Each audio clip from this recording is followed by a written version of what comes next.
It's my pleasure to welcome Paula White Kane. She is the author of many books, and I'm talking about many, many books, somewhere around 50, I believe now. And her latest is Something Greater, Finding Triumph Over Trials. And she is also spiritual advisor to President Trump.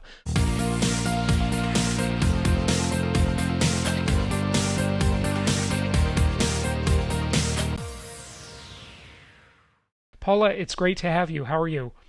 I'm doing well. I'm grateful, that's for sure. I'm Yeah. healthy, and my husband, who is Jonathan Kane, plays many people know plays her journey, Mhm. is well and healthy, and grandkids, everybody's doing good. So we count our blessings every single day. Fan- Thank you. It's great to be with you and all of your audience. Fantastic. Well, and you are coming to us from Orlando, is that correct?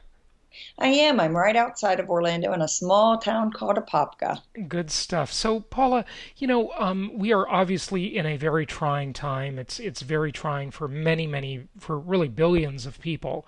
What would you say is the way to sort of hold today's events in one's mind? How should we think about this? Give us a context, if you would, and then let's dive in deeper.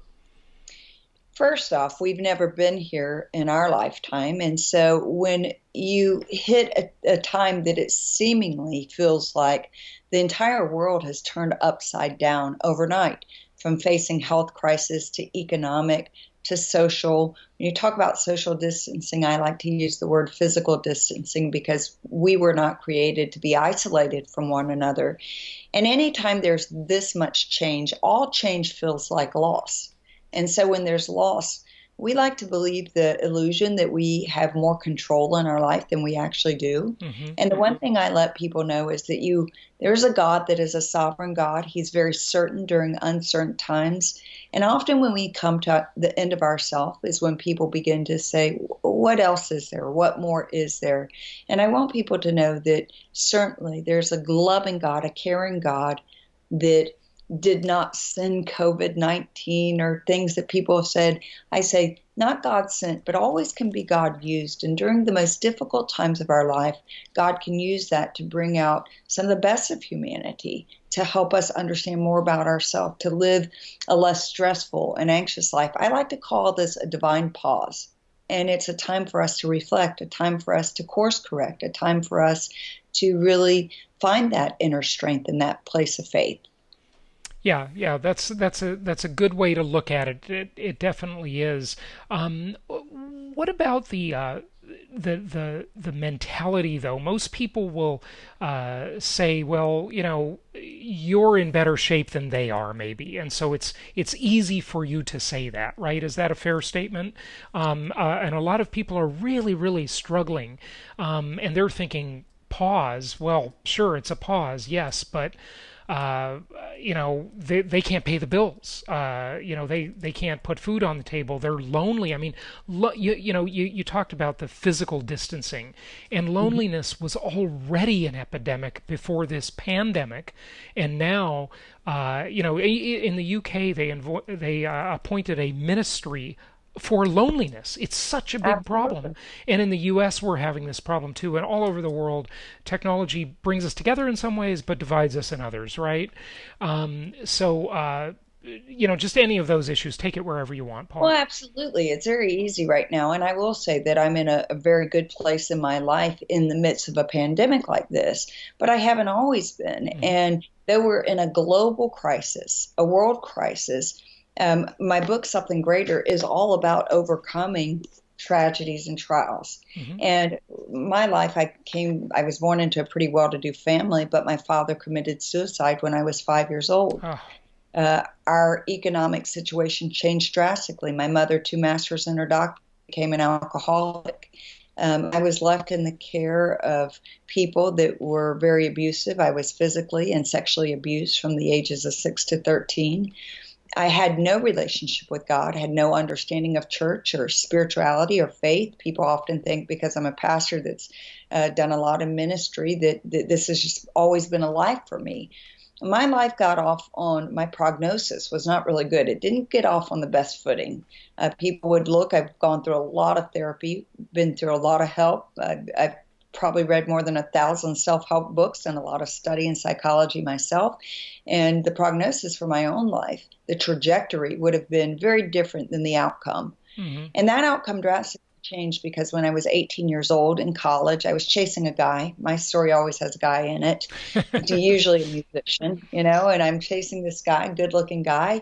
And it's the summer, and I'm thinking, let's have a summer fling and have fun, etc.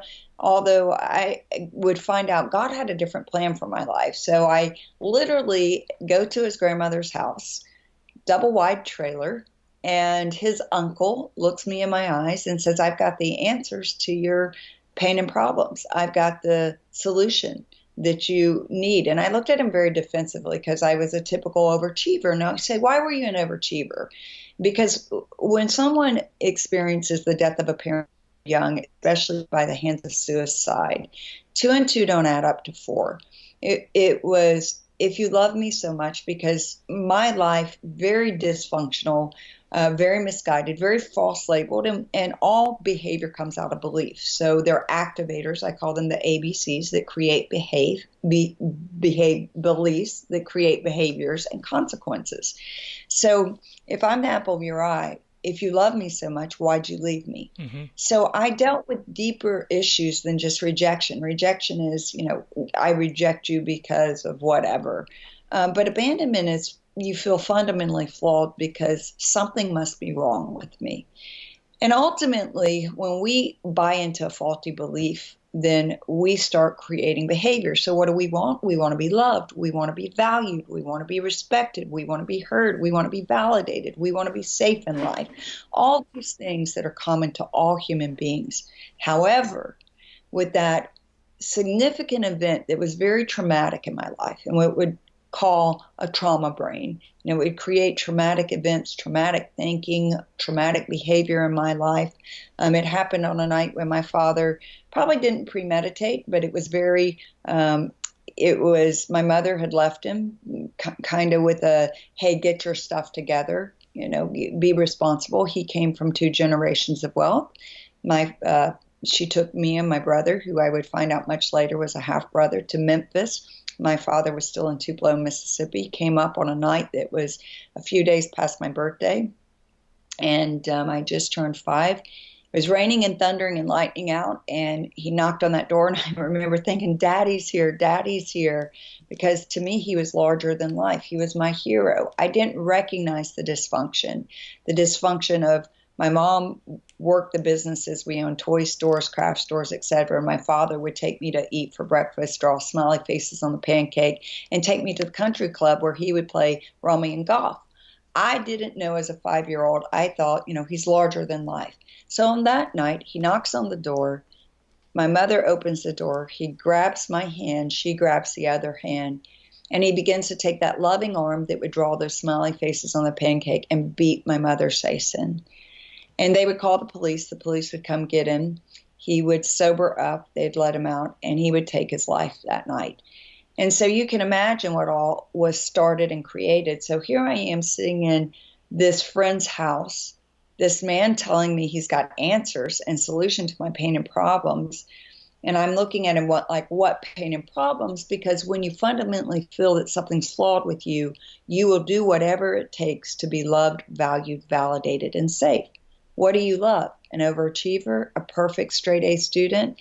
What do you love? Someone who jumps in bed with you? I mean, what is it? Because when you're so desperate for love, it's amazing the boundaries that we will break and the measures that we will go to find that in places that often leave us unfulfilled and unsatisfied. He looked me in my eyes. He grabbed a big Bible, kind of like this. I mean, That's a big one one. that could kind of reach it your head. And I remember looking at it going, oh, I've seen that book somewhere, but I'd never really been to church. I didn't know the gospel. He opens it up, and first he starts telling me stuff that I don't like to hear. He's telling me I'm a sinner, and I'm like, well, what is that? Like what, like I haven't done anything wrong. I'm a good person. And he really explains to me how that means that God had this plan and I missed the mark, that I'd fallen short of the character of Christ. And I really didn't get the language. I didn't understand it. But as he spoke these things, he began to show me that God does have this plan and that he sent his son to give me life. and that he loved me everlasting. Now, when he started talking about love, that started touching my heart because I knew deep within the demons that I was dealing with, fear, insecurities.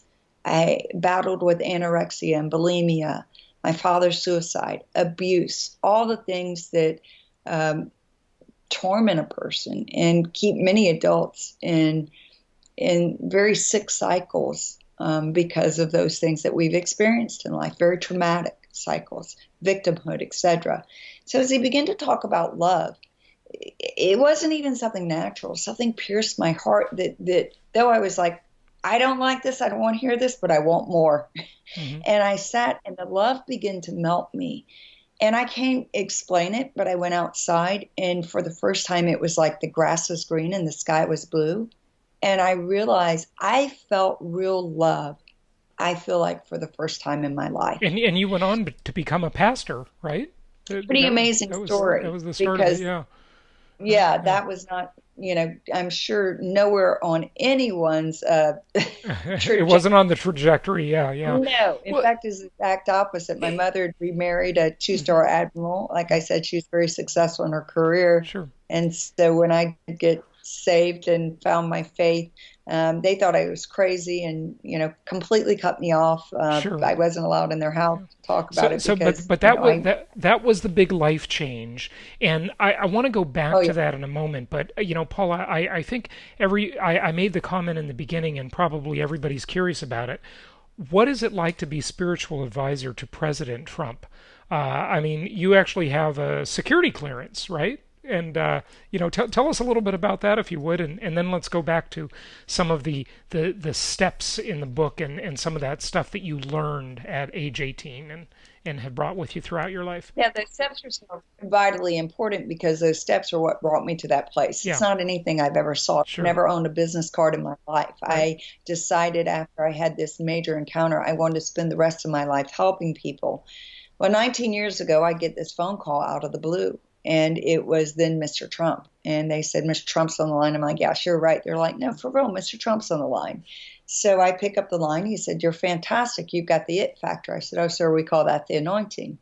And he went on to almost verbatim. Yeah, it was a pretty I don't know if it was we both had a little bit of that New York type of hey here just straightforward conversation Hmm. in both of us. And he went on to verbatim almost repeat to me three of my sermons that he'd been watching on Christian television. Hmm. I was pretty intrigued and impressed. I was impressed because I pastored 28,000 people. It's the second largest church at the time. And I thought to myself, he listens better than most of my congregation.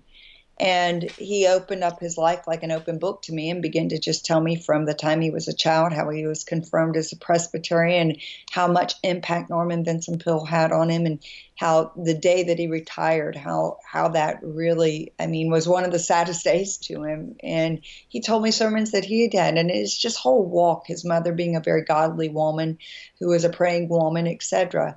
And so he said, if you're ever in New York, stop by. And I was quite often. I was doing a Bible study for the New York Yankees at the time. And so I was in New York, had a church up in New York, and stopped by and got to know him, his staff. And I felt, and this is on my part, and this leads to me being advisor to the president now, spiritual advisor. And I felt at the time that God spoke to me. When I say spoke, not literally, but that impression you get in your spirit, show him who I am. Now, I minister to literally millions of people over 36 years of ministry. But there are people that occasionally, and he's not the only one, that God's really laid on my heart as a matter of prayer, or I pray every day, or put them on what I call my prayer board or point of contact. So one thing would lead to another, and a real relationship would develop. So 19 years, this relationship that in large context has been one based on spiritual, based The 19 years is the relationship with President Trump since you met President him, Trump, right? 19 long years ago. before he was president. Yeah, right. So when 2011 rolls around, he says, "Paul, I think I'm going to be running. I'm thinking about running for president. Would you start praying?" So I did. I brought about 20 people around, and we started praying. We prayed for 6 hours, Hmm. and he wasn't there the entire time, but he was there most of the time, and that's a long time to be in a prayer meeting. Sure. said, what do you think? And I said, I really believe that this is a mantle for your life, but I don't think it's the timing. Fast forward 2014, 15, he said, I just really feel that I'm to do this. Hmm. And he made the decision to do it. And so I have stood by his side, and more than anything, stood by God's side in what he spoke to me 19 years ago, meaning Hmm. God spoke to me to say, show him who I am. So what does that advice look like? Obviously, it's always been a close relationship with President, his family, a relationship of prayer, a relationship that most pastors would have. Hmm. Bible study, times of understanding, confidant, etc. And then as he developed his faith offices of what does that look like, he created the Center of Faith and Opportunity Initiative. And he moved the faith offices back to the White House immediately, back to the center. He appointed a faith director over every department. And he said every agency has to have a liaison. And he created a position which is an SGE. A lot of people don't understand what that means, but it's a limited government position. It's a special government employee. And asked if I would please serve in that role as advisor in the Center of Faith Opportunity Initiative with 7 main initiatives: alleviating poverty, prison reform, strengthening families. So, all the things that you've seen our president do with the Hmm. religious liberties, from speaking at the UN, Right. Ministerial Alliance at the State Department, it represents people of all faith. Even through COVID-19, we advise the president on what are houses of worships going through, what is going on. And so this was Christian, this was Catholic, this was Muslim, this was Jewish, this Sure. was It's Hindu, interfaith. this I was get it. Yeah. all people of faith that would say these are issues that we're facing.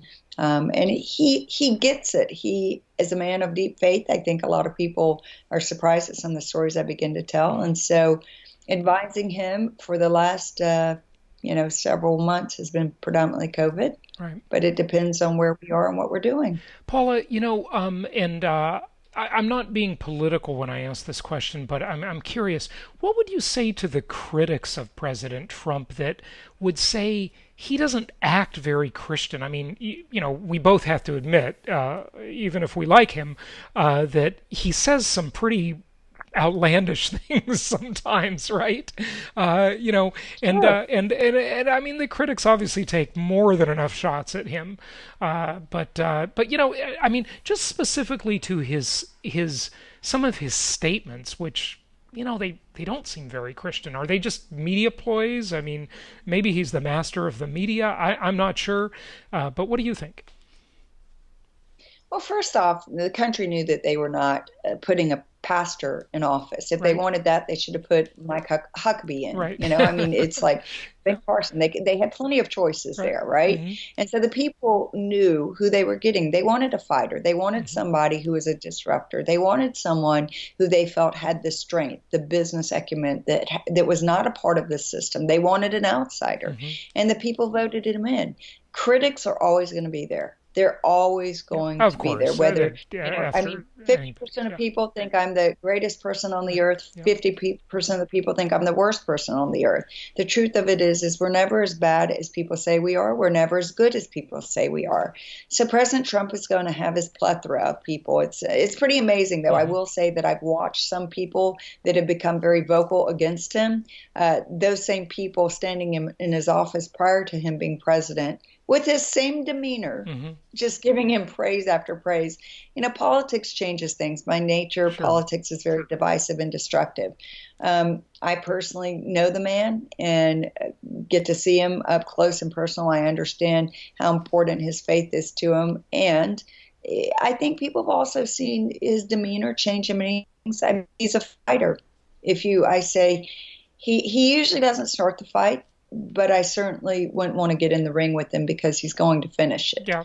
Yeah. And that's, uh, I mean, you could look at Peter, the Apostle Peter, and I'm sure they'd say, well, look what they said about Jesus. He said, Hmm. who do men say I am? Well, some say you're a teacher, some say you're a rabbi, some say you're Satan, but we say you're the Messiah. Hmm. So there's always, any time that you are a world leader or figure, there's going to be controversy over Right. you, whether that is political or spiritual Yep. or any other kind of leader. Yeah, no question about it. Paula, just wrap it up with just any advice you have for people during these very trying times. And Yeah. I mean, just still even now, well over 2 months into this, well, sort of since the major portion of it, I guess, since it really became a U.S. issue over 2 months ago, people still don't know what to expect. They don't know what the future holds. They're Sure. worried. They're concerned. They don't know if businesses are going to reopen, if they're going to get sick, if there's going to be a vaccine. I mean, just a lot of uncertainty, isn't there? There really is. And that's the hardest battle, I think, because fear is so paralyzing. God speaks a lot. In fact, he says, fear not 365 times. I think that's a fear not for every day. It doesn't mean that we're not going to be afraid, but I think of scriptures that are so comforting to me in times like this, like Psalm 55, verse 22, that says, cast your burden upon the Lord and he will sustain you. And that literally means like to hurl it over. And that lot by providence, which means whatever we're going through, that lot that we're carrying, that we throw that over on God and he'll sustain, he'll nurture you. God knows exactly what to give you. He gives you a peace that passeth all understanding. It's not something the intellectual or academic mind or their 7 steps to peace or can understand. It's just a real give it over to God. And that sounds so simplistic, but it really is a place of, you know, I can change what I can change, which right now seems to be limited on the outside. Sure. But I can always change the inside. Hmm. I can change how I see life, how I see the world. A lot that I've seen during COVID-19 is I've seen some of the best of humanity. I've seen some of the best of people Oh yeah. come out. I mean, helping people, coming together, people that were standing, polarized against each other, saying, we care about the well-being of people's health, of their life, of their economic, people helping one another, Hmm. them taking from what they have. In our small community, which has about 32,000 people, we have been a distributor now to 15 other churches. We have fed over 300 something thousand pounds of food, including our human trafficking centers, our domestic abuse shelters, our homeless. We have found, we immediately partnered with people. We went to Meals on Wheels, et cetera, and we said, where are the elderly that cannot be gone to? We'll help go pick up their prescription. We'll drop off groceries. And it's so, I mean, I say adorable in the most way, because you'll see the volunteers with masks and gloves and using all the guidelines, drop it off, and you'll see the elderly with their mask and gloves picking it up, and Right. just the Well, tenderness. I think right there is some of the advice. You didn't say it, but uh, we tend to get down when we are only focusing inward, focusing on ourselves, right? Absolutely. If we literally distract ourselves, you could call it that. I think that's a fair way to look at it. Get By outside of by by doing something for somebody else, by doing something that's going to live beyond us, by doing something bigger than ourselves, right? At the very least, it's a distraction. At the very best, it's a lot better than that. But that is some advice. So volunteer work, very good thing, no question about it. So, Paula, good stuff. Just any final comment and give out your website, please. Yeah, we'd love for people to go check us out on paulawhite.org. They can get the book on somethinggreaterbook.com, of course, at Amazon. There's so much more. All the pictures are in there. If you've ever gone through it, we didn't even get to the mid part. I mean, I talk about, unfortunately, I lost my daughter to cancer. My husband had a complete breakdown, goes through an addiction. When I'm thinking of life, I finally arrived. It seemed like my Yeah. world fell apart. And I teach the principles on how you get through. Found out my son had an addiction. I mean, it was like, I literally chronicled it. And Mhm. there are those practical steps. I said, I went through 19 life crises, 39 different life events. Mhm. And one of the things like I did was I kept a journal of gratitude. And I'd go back because they were breadcrumbs that helped strengthen me. I learned that inner talk I learned how to do self affirmations and things that were so important to help me get through when my personal world was completely rocked. They're the same principles that get us through when the entire world is rocked. Hmm. And so I really encourage people to get the book, go to the website, follow us on Facebook, Twitter, Instagram, just download the Paula White app. It's got everything there. But it's been great talking with you and everyone listening. And just know that there are so many people praying right now, and prayer meditation is a good way to let all that stuff off of you and get rid of those worries Right. and cares and anxieties. Outsource them to God because Exactly. you can't solve all your own problems and the No, problems of the world. So we've got to outsource some of those. I think maybe that's a modern word for it, outsourcing. Good I like stuff. that. Yeah, yeah. Paula, thank you so much for joining us. Everybody, that's Paula White Kane, and thank you. Be well. Thank you. You too. Be blessed.